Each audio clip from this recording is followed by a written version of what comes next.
அடையாளத்தை எக்காரணத்தை கொண்டு இழந்துடாதீங்க. Don't lose your identity at any cost.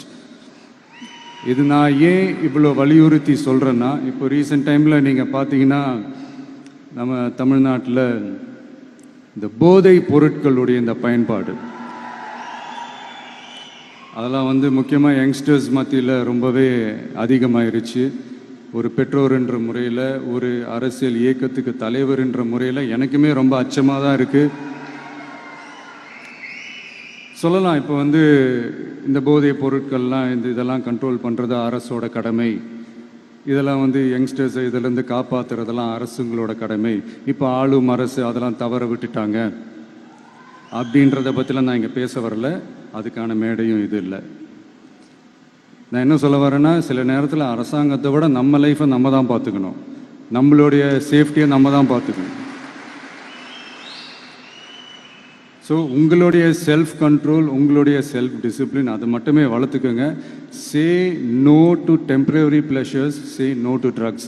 எனக்காக இது ஒரே ஒரு வாட்டி ரிப்பீட் பண்ணுறீங்களா? Say no to temporary pleasures, say no to drugs.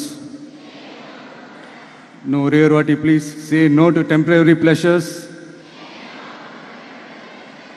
Say no to drugs. Thank you. இந்த உறுதிமொழியை நீங்கள் எல்லாரும் எடுக்கணுன்ட்டு ரொம்ப தாழ்மையுடன் கேட்டுக்கிறேன். மற்றபடி வேற ஒன்றும் இல்லை. இந்த தேர்வில் தேர்ச்சி பெற முடியாதவங்க, நினச்ச மாதிரி மார்க்ஸ் எடுக்க முடியாதவங்க ஒன்றும் லைஃப்பில் எதுவும் டிசப்பாயிண்ட் ஆகாதீங்க. வெற்றி தோல்வி ரெண்டுமே ஈக்குவலாக பேலன்ஸ் பண்ணி போக கற்றுக்கிட்டாலே போதும். தோல்வி நம்மக்கிட்ட வர்றதுக்கே பயப்படும். Success is never ending, failure is never final. So இதை மட்டும் புரிஞ்சுக்கோங்க. நான் 3ஆம் தேதி மீட் பண்ண போகிற அந்த செட் ஆஃப் ஸ்டூடெண்ட்ஸ் அண்ட் பேரண்ட்ஸுக்கும் சேர்த்து தான் இன்றைக்கி நான் பேசுகிறேன். ஏன்னா மறுபடியும் இந்த மாதிரி அட்வைஸ் பண்ணி அவங்கள நான் போர் அடிக்க விரும்பலை.